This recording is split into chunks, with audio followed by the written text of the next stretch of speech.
Assalamualaikum, selamat pagi teman bikin-bikin pagi-pagi. Ketemuan lagi barengan saya Kiki. Ya, hari ini akan ngajakin teman-teman yang ada di rumah buat bareng-bareng bikin kalung tenun. Aku lupa nyalain mic-nya. Gimana guys, kedengeran nggak suaranya? Kedengeran nggak? Kalau nggak mau diulang lagi deh. Maaf ya. Halo Mbak Yunita, selamat pagi. Assalamualaikum Mbak Ita, apa kabar Mbak? Nah ini guys, kita mau bikin, maaf teman-teman, suaranya kedengaran nggak ya pagi ini? Soalnya tadi mic-nya baru dipasang. Halo Mbak Ida, yang lagi di dokter gigi. Seru banget deh baca cerita Mbak Ida ya, yang lagi cabut gigi. Jadi biar nggak terlalu sakit. Akhirnya lihat foto ya Mbak, nggak tahu fotonya siapa. Halo, selamat pagi teman-teman semua. Assalamualaikum. Wah, selamat pagi Mbak Ina di Bogor. Mbak Ina yang selalu rajin nih nyapain tiap malam. Mbak Kiki besok bikin apa? Mbak Kiki sudah ada hilal belum? Oh, terima kasih Mbak Puspita. Insya Allah lancar ya pagi ini. Baik teman-teman, kita akan bikin kalung tenun versi cepat dan mudah ya. Jadi walaupun kelihatannya relatif rumit, tapi insya Allah yang kali ini tuh bisa diselesaikan dalam kurun waktu ya mungkin 20 menit lah ya, atau 30 menit. Cepet lah insya Allah. Nah yang paling penting, saran saya ini yang paling utama ya, bahannya, kainnya harus pakai kain tenun. Jadi kalau misalnya di rumah punya kain batik atau kain katun yang halus gitu ya, itu nggak bisa diaplikasikan jadi kalung kayak gini. Nah terus termasuk kain yang terlalu kaku atau lebih banyak kandungan plastiknya, itu bisa dilihat jadi kainnya kayak kemeresek gitu ya. Itu juga biasanya kurang bagus kalau dibikin kalung yang seperti tutorial ini. Jadi kalau mau aman, teman-teman cari percak kain tenun, mungkin punya di rumah baju yang udah nggak cukup gitu ya, atau ada kain sisa pembagian kain pas lagi jadi panitia gitu ya, itu bisa dipakai. Atau kalau mau beli di koleksi Kiki, kita juga jual perca tenun, harganya 15.000 selembar. Dan ada promo kalau beli 4 lembar cuma 50.000 aja ya. Nanti teman-teman bisa cek di Mbak Admin karena dia percanya relatif besar.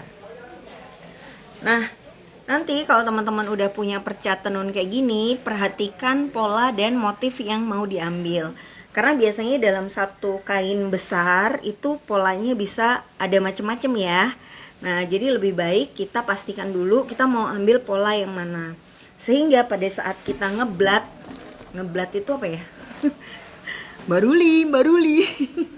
Ngeblat itu nyetak kali ya, nyonto gitu. Itu nggak bingung pola depan belakang, kalau bisa itu sama. Jadi ini pola depan belakangnya sama. Terus untuk varian lucu, ini di tengah-tengahnya kita kasih dari kain yang sama, tapi penempatan polanya tuh sedikit diputer gitu, sehingga ada keserasian tapi nggak persis sama. Iya ya, ngeblat tuh bikin pola ya. Oke, yang pertama harus punya kain tenun ya, bebas teman-teman mau pakai kain apa. Nah terus yang kedua harus punya teret lem tembak. Nah ini kalau lem tembaknya model-model gini artinya dia sudah menemani perjuangan yang cukup panjang ya. Asli butek banget guys. Nah setelah ada lem tembak, nah isian lem tembak nih penting banget. Kalau bisa pilih yang mereknya Eagle. Jadi kalau teman-teman beli isian lem tembak itu ada yang kuat, ada yang nggak terlalu kuat ya. Yang nggak terlalu kuat itu biasanya dijual di toko-toko buku, karena memang kayak menempel sampul buku itu nggak perlu daya rekat yang terlalu kuat banget. Biasanya malah sampulnya itu kayak rusak gitu ya. Nah jadi teman-teman kalau mau bikin yang kalung tenun ini, coba beli lemnya di toko craft, toko kerajinan tangan. Bahkan kalau bisa cek mereknya sudah sesuai nggak sama merek yang biasa dipakai bikin kalung. Kalau sudah gitu, selanjutnya yang perlu disiapkan lagi adalah pola ya. Nah, jadi polanya itu kita bebas bikin. Ini sebenarnya dia lingkaran utuh, terus saya potong atasnya. Model kayak gini. Ini bikinnya pakai karton tebel yang biasa dibuat untuk undangan-undangan gitu ya. Nah, jadi teman-teman bisa beli di toko buku. Kalau tinggal sedikit pun bisa nih dipakai ya. Tinggal segini kecil, dipotong aja memanjang. Atau kalau mau yang agak menantang, bisa bikin bentuk tetes kayak gini. Nah, kalau teman-teman beli paket bahan untuk kalung ini, nanti teman-teman akan dikirimin 2 cetakan yang sama persis ya. Nanti sebelum bikin, saran saya ini teman-teman cetak dulu ya di kertas lain, supaya nanti kalau ini sudah jadi kalung, teman-teman masih punya spare sisa. Oh, dulu waktu bikin kalung bentuk tetes tuh ukurannya seperti ini. Karena kadang-kadang kita hari ini kan bisa bikin ya cetakan persis ini. Kalau cetakan ini nggak disimpan, pas kita mau bikin lagi, itu bisa lupa ukurannya ya. Nah, kalau kita sudah lupa ukurannya, pas ada orang repeat order, itu bakalan bingung banget.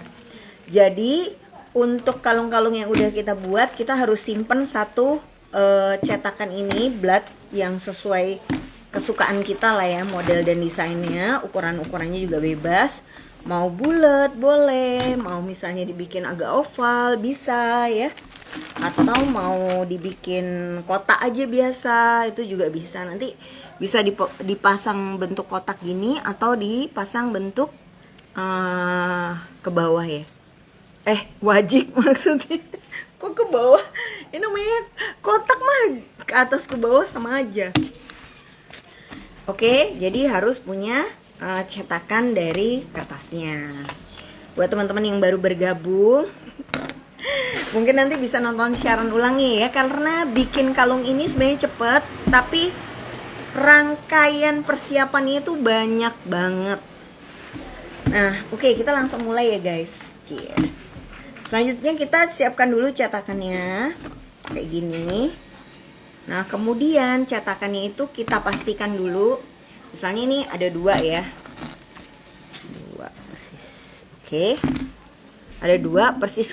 Pastikan dulu dia sama besarnya. Kadang-kadang kita ngerasa sama, pas ditempelkan loh kok nggak sama gitu. Aduh, ya udah ya. Otomatis kita harus ulang bikin lagi. Oke, udah sama ya.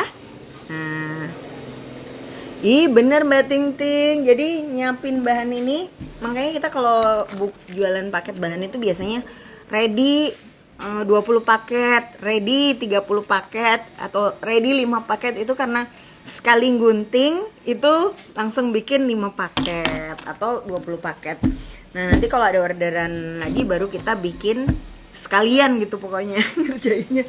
Karena kalau dibuat satu persatu sama stresnya sama ya guys ya. Nah, kemudian kita langsung mulai ya. Ini kita kasih lem tembak di tengahnya aja dan sedikit aja ya, kayak gini. Sedikit aja set. Terus ini juga di tengahnya juga sedikit aja set.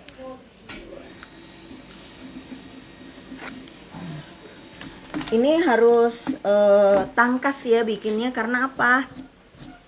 Karena nggak enaknya lem tembak, dia cepet banget kering. Lah, selanjutnya bagian yang ada lemnya kita tempelkan di kain bagian belakang. Ini khususnya kalau kita tahu kainnya itu depan belakang nggak sama. Ya, jadi kita ini tempel kayak gini. Nah, ini kemungkinan kainnya itu akan ada bagian yang terbuang lah ya, karena kita nyari polanya. Oke, seperti ini ya.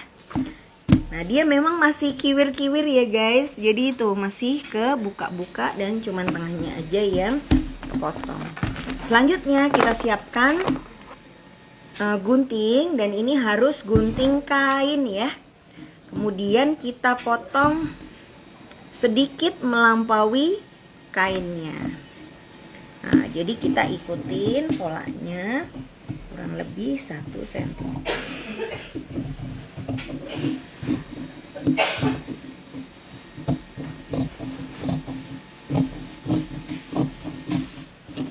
Oke. Ini ya kita potong. Mbak, nggak lepas tambah. Tadi lemnya cuma dikit, nggak lepas ya. Jadi kalau dilihat itu mungkin dia nanti akan kayak gini nih guys, kiwir-kiwir. Tuh ketiup-tiup. Tapi tenang, kita akan rapikan dengan cara, nah bagian pinggir dalamnya ini kita kasih lem tembak sedikit-sedikit. Nah ngasihnya jangan langsung satu lingkaran ya. Saran saya 1/4 lingkaran dulu, baru kita tekan-tekan pelan-pelan. Ini panas ya. Jadi kalau teman-teman praktek di rumah mungkin tak semudah yang tampak di video. Terus kita kasih lagi set.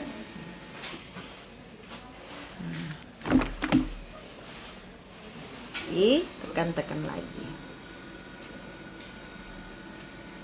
Ini sambil ditekan, sambil dipastikan pinggirannya rapih ya. Pelan-pelan.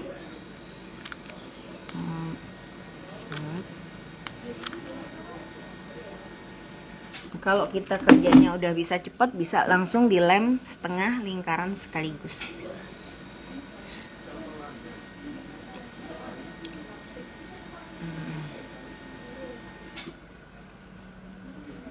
Oke, set.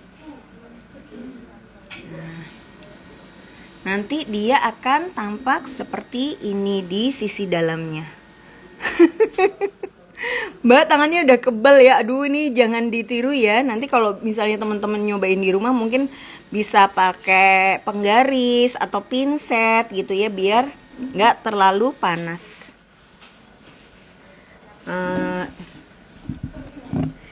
Terus boleh Mbak Ting Ting kalau misalnya mau lebih rapi lagi bisa diatur ya pada saat motong pola.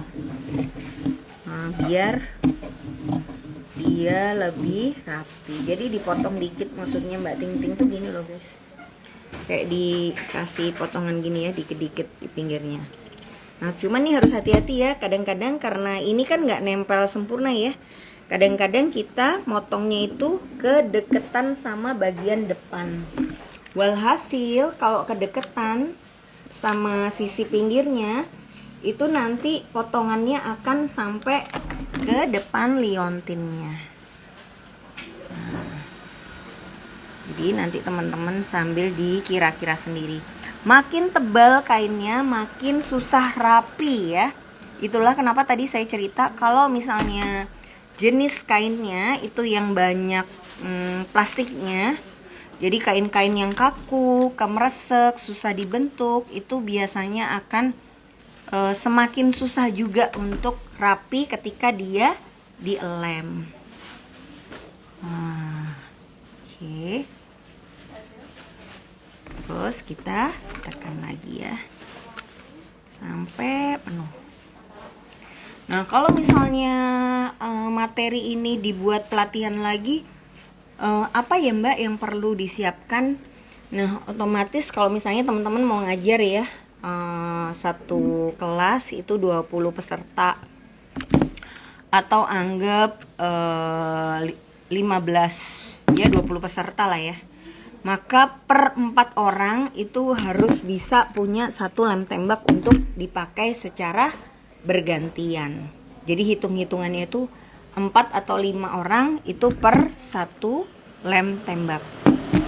Terus nanti per 4 atau 5 orang itu disediakan tangset untuk dipakai bersama juga. Sehingga kalau misalnya paket bahan ini kan harganya 150.000 ya. Satu paket dapat 5 bahan membuat kalung ini. Artinya per kalung itu sekitar 30.000 rupiah. Nah nanti teman-teman kalau bikin pelatihan jangan dikasih harga Rp30.000 ya. Karena apa? Karena ada ongkos kirim yang harus teman-teman tanggung pada saat membeli. Terus ada juga biaya minjemin lem tembaknya. Terus biaya nyiapin materinya. Misalnya teman-teman mau bikin PPT, PowerPoint sendiri gitu untuk menjelaskan materinya. Terus teman-teman juga harus minjemin atau nyiapin peralatan tangnya gitu untuk dipakai bareng-bareng. Nah, jadi kalau misalnya mau bikin pelatihan, biaya-biaya itu harus ikut dihitung. Walaupun istilahnya tang dan lem tembak itu kan dikembalikan lagi ke kita ya, nggak jadi milik peserta gitu.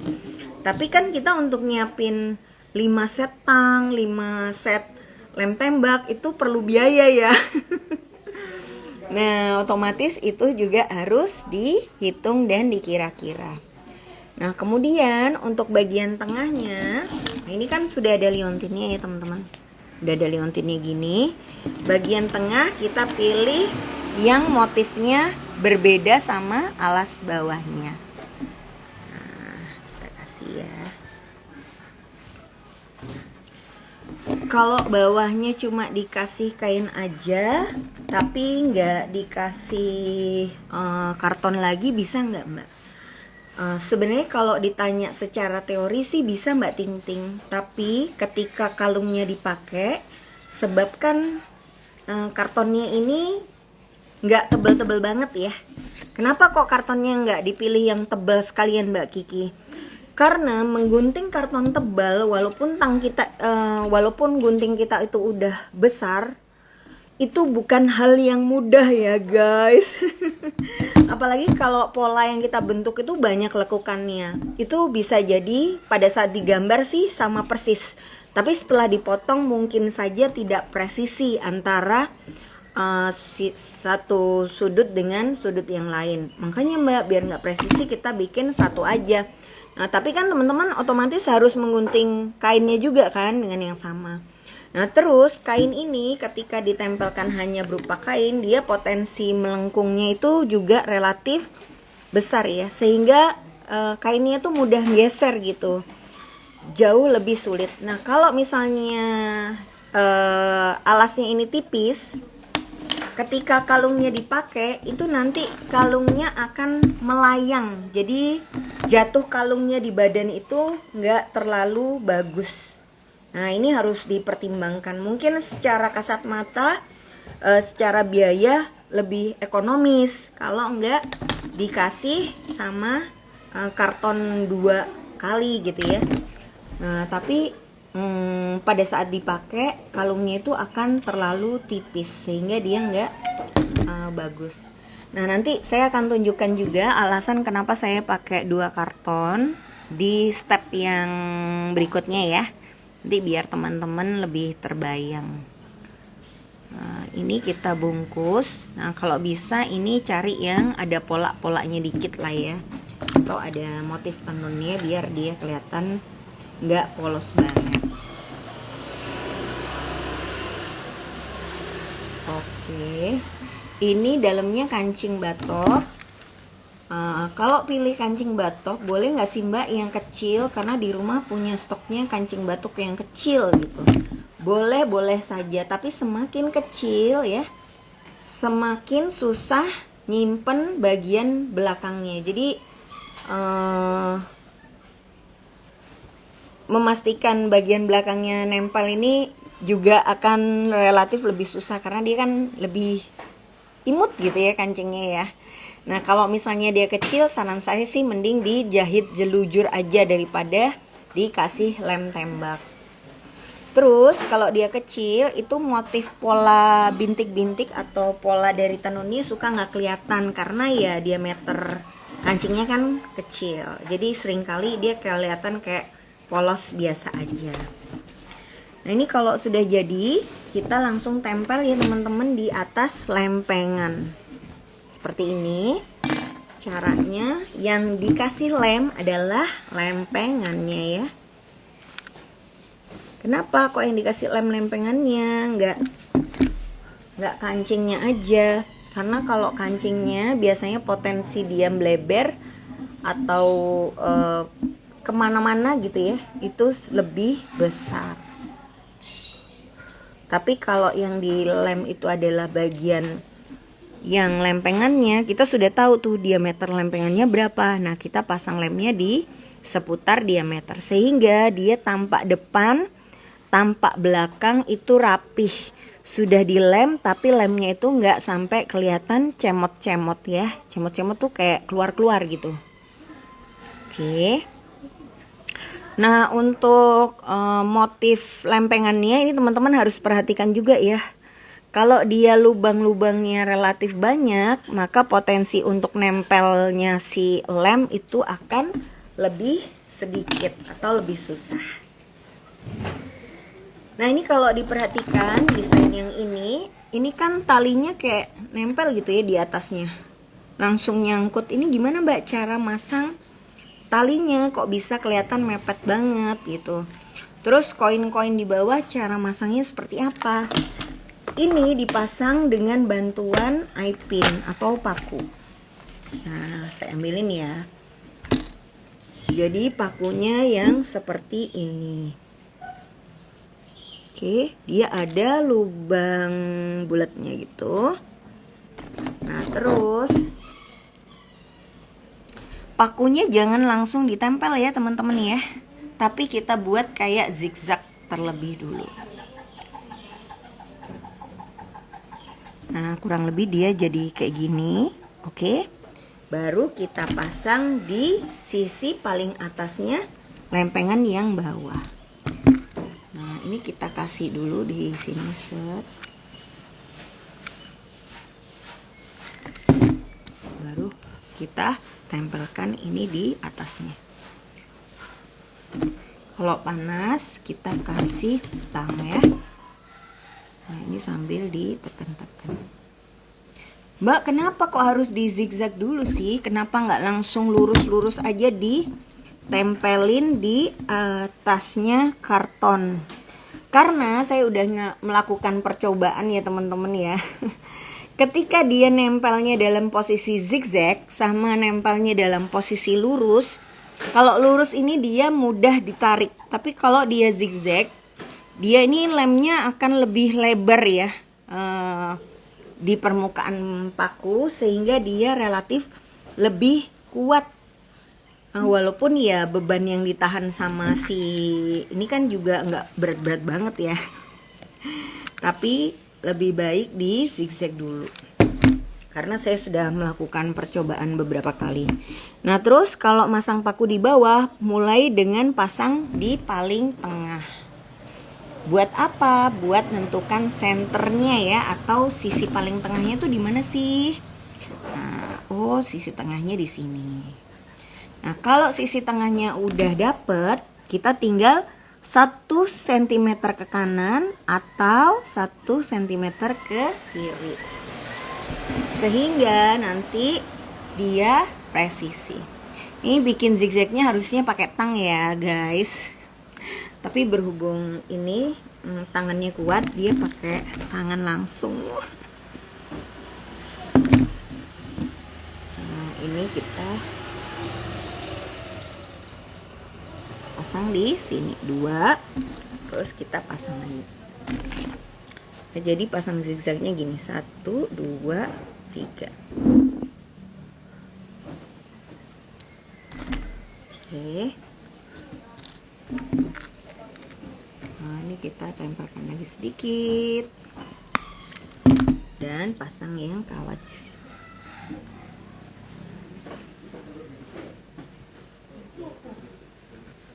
Nah, buat teman-teman yang ketinggalan nonton nanti bisa lihat siaran ulangnya lagi ya.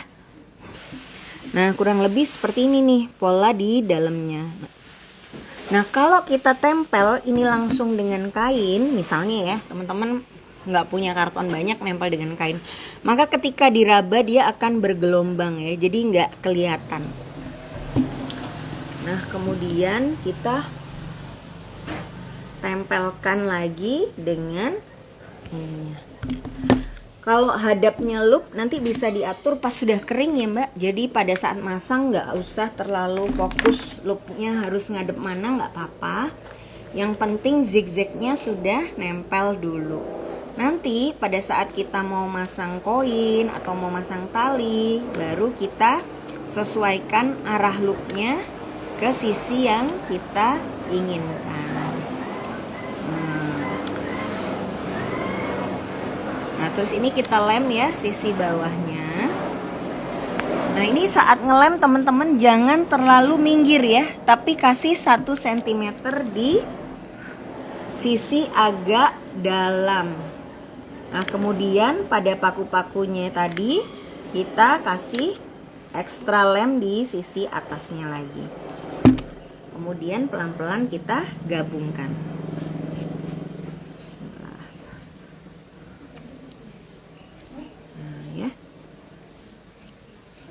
Kita gabungkan. Nah, idealnya kalau sudah kayak gini itu nggak bisa langsung dikerjain ya, harus kita diamkan. Biasanya sih kalau saya akan diamkan selama 1 hari, jadi nggak langsung hari ini bikin, hari ini selesai.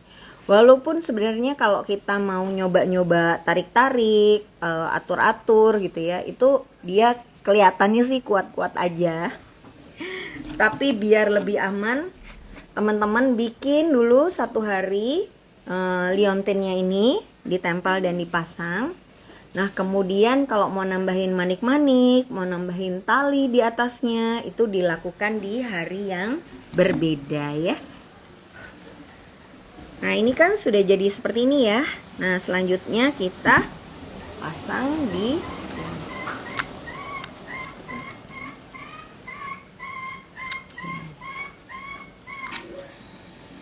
taruh dulu di bagian tengah, lalu di pinggir lempengannya. Jadi sebenarnya kita sekali jalan ngerjain ini ya, itu bisa langsung jadi 10-20 kalung dalam kurun waktu pengerjaan 2 jam lah. Nah, tapi nggak bisa langsung selesai 20, jadi besoknya baru kita kerjain lagi sisanya. Kalau jahit sih terus terang saya pernah coba ya, tapi hasilnya nggak akan serapi ini. Kalau teman-teman perhatikan dia rapi, rata, dan kelihatan nempel semua gitu. Nah, nanti PR terbesarnya adalah mengatur lemnya, karena kalau kita nggak terbiasa, kegiatan ngelem ini tak semudah yang dilihat. Biasanya dia bakalan melebar kemana-mana gitu ya. Ya, entah kenapa saya selalu suka niupin. Mungkin karena lemnya panas ya.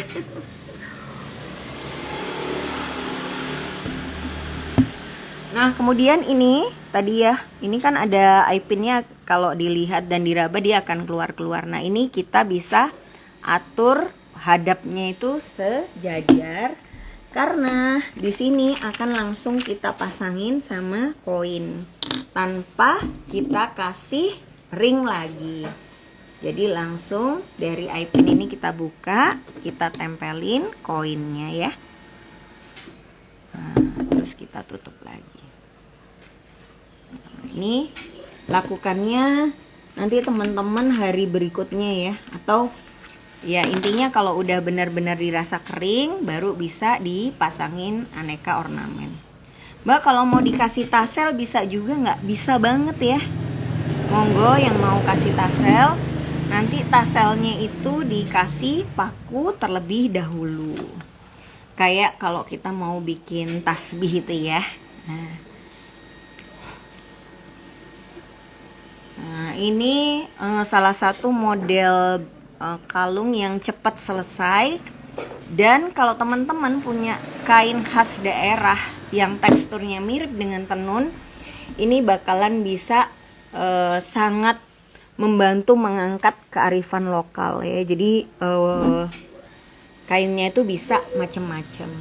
Nah, nanti kalau teman-teman mau lebih kreatif bisa dipasangin lagi ya. Kalau misalnya mau dipasang batu bisa nggak Mbak? Kalau mau dipasang batu, saran saya sih batunya dipayet di atas kainnya ya. Nah,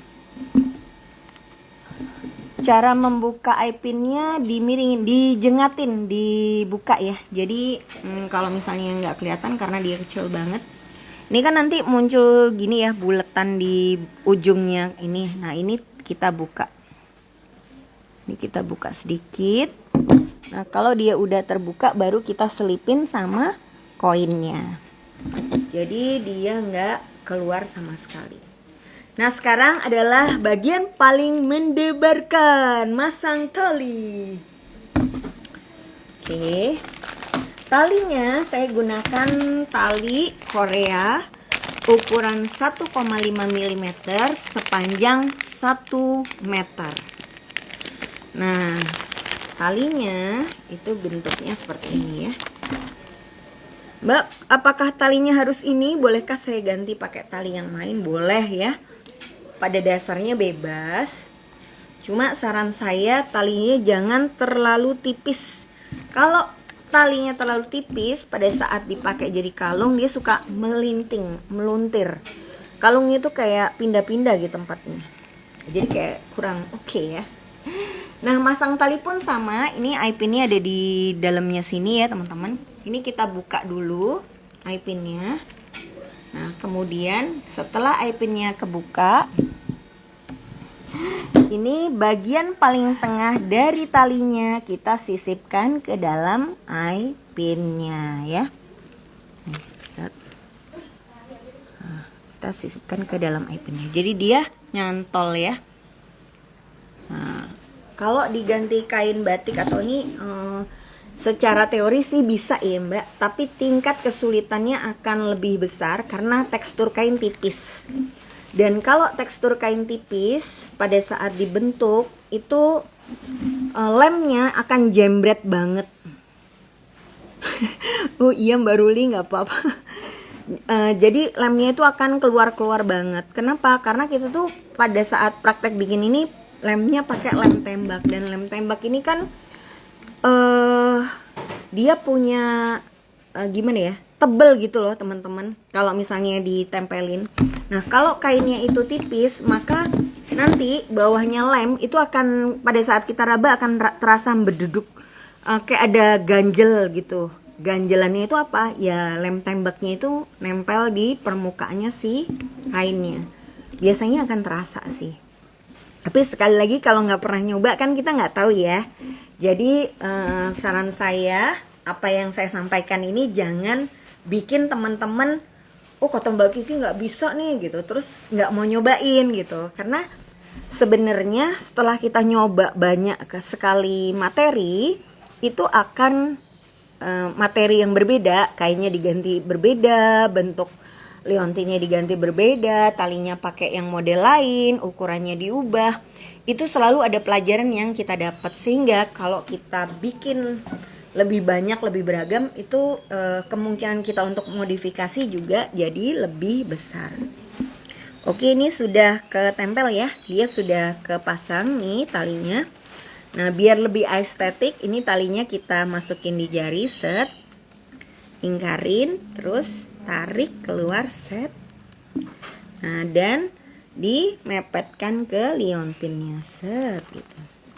Nah sehingga membuat orang bertanya-tanya, ya gimana lah cara masangnya itu kok bisa nempel kali talinya gitu. Padahal sih ditempelin di eye pinnya ya. Kartonnya tebal berapa?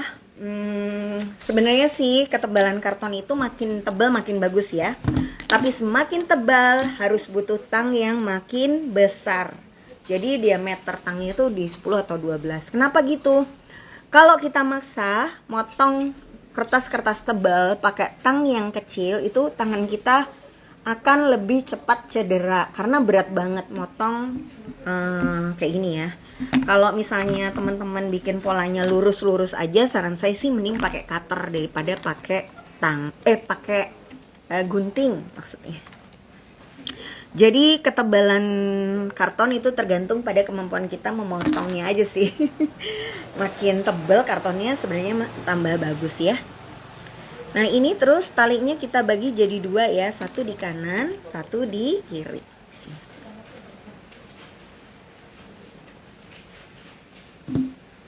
Oke, satu di kanan, satu di kiri seperti ini ya teman-teman. Nah kemudian yang di tali sini kita lilitkan satu kali, kelihatan nggak ya? Satu kali, dua kali, tiga kali. Jadi ini ada 3 lilitan ini tali. Nah kemudian dari arah atas ke bawah talinya ditarik. Nah sehingga dia menjadi simpul gerak atau simpul hidup kalau kita mau browsing di set ya. Oke, terus ini jadi dia bisa dikecilkan dan dibesarkan, ditarik gitu. Mbak kalau bikin kalung kayak gini suka terbalik makainya itu kenapa? Itu karena liontinnya keringanan Mbak Kia. Nah kalau memang biar nggak kebalik-balik, kunci di 2 titik ya. Jadi talinya ini bikin satu di kanan, satu di kiri. Nah itu niscaya dia nggak akan kebalik-balik karena posisi talinya lebih lebar. Kalau posisi talinya di 1 titik itu otomatis model kalungnya nggak bisa terlalu panjang pada saat dipakai, karena ketika kalungnya semakin panjang maka dia akan semakin besar potensinya untuk muter-muter pas dipakai ya maksudnya. Nah kalau dia di sini, di dada sini aja dia ya, kalau dipasangnya di sini jadi nggak akan muter-muter, sudah nempel ke dada kita. Tapi kalau dia ditaruh di bawah perut sini, nah ini dia kan ada ruang ya, karena bentuk tubuh kita kan melengkung gitu di bagian bawah dadanya, otomatis ya pasti ada ruang untuk muter-muter. Jadi gimana biar nggak muter? Yang pertama posisi talinya jangan ditaruh di 1 titik. Terus yang kedua pastikan posisi panjang kalungnya itu juga di atas dada ya. Kalau misalnya 2 itu udah tercapai, insya Allah kalungnya akan lebih stabil. Ya ini kayak gini dia bisa ditarik, dipendekin, dipanjangin sesuai selera. Kalau sebelah sini 3, sebelah sananya juga pastikan 3.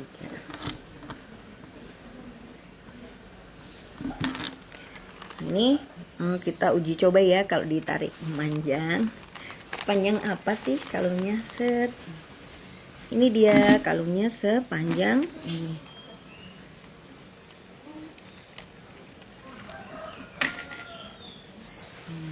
Kalau kalungnya segini ya. Nah kalau sepanjang ini dia masih mungkin muter-muter nih Mbak ya. Tapi kalau nggak mau muter-muter, maka kalung yang tadi panjang kita tarik ya talinya, sehingga dia lebih pendek.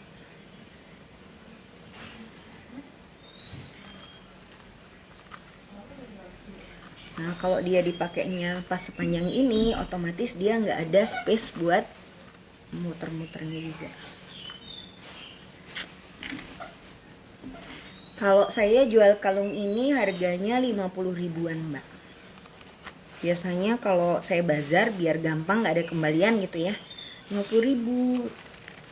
Tapi kalau Mbak mau naikkan harganya lebih tinggi lagi, tambahkan aja manik-manik atau payat-payat di permukaan kalung-kalungnya ya. Sehingga orang tuh kayak, oh iya ada batunya nih, makanya dia relatif lebih mahal. Orang jadi kayak lebih rela gitu bayar mahal. Nah ini teman-teman bisa kasih apa namanya, eye pinnya itu di lebih banyak di bawahnya sini. Nah kalau misalnya mau lebih estetik lagi, mungkin dibikin menjuntainya tuh makin bawah makin panjang gitu ya. Jadi dia kayak kecil-kecil. Di sini 1 batu, di sini 2 batu, di sini 5 batu. Jadi dia lebih kelihatan mahal ya. Karena ya bahan bakunya juga lebih banyak. Mbak, kalau koinnya nggak ada cantolannya gimana Mbak? Berarti ya jangan dipakai sebagai cam ya.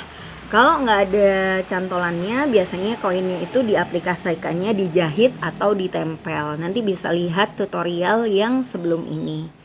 Nah, kalau misalnya aku punya koinnya nggak ada lubangnya, tapi aku mau digantung, gimana caranya Mbak? Maka caranya relatif lebih ngabisin tenaga sih, karena kita akan lem dulu ini di atas kancing.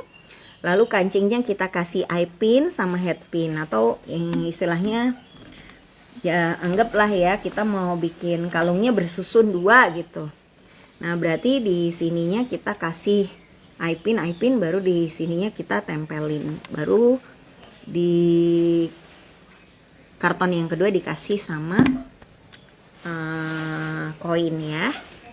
Mbak, ujung tali yang tadi diikat diapain Mbak? Dibakar ya. Nah, kenapa saya pilih tali nilon? Tali Korea, karena tali Korea ini banyak plastiknya ya. Nah, sehingga kalau talinya ini dibakar dia akan melenting. Melenting itu gimana sih? Korek api, di mana Tom korek api?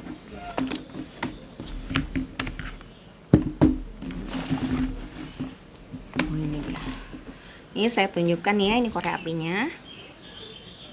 Nah, kan dia dibakar.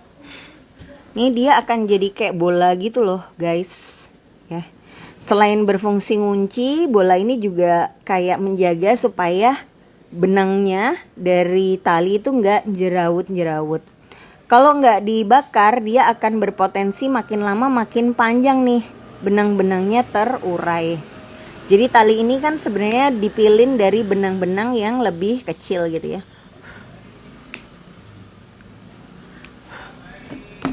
Set, dia udah di kanan kiri. Oke, gitu dulu ya teman-teman buat tutorial hari ini. Buat yang belum sempat ikutan dari awal, nanti bisa tonton putaran siaran ulangnya di Instagram Koleksi Kiki atau di YouTube channel Koleksi Kiki. Paket bahannya juga bisa dipesan di Mbak Admin. Harganya 150.000, bisa untuk bikin 5 kalung kayak gini. Selamat nyobain ya teman-teman. Sampai ketemu lagi di tutorial minggu depan.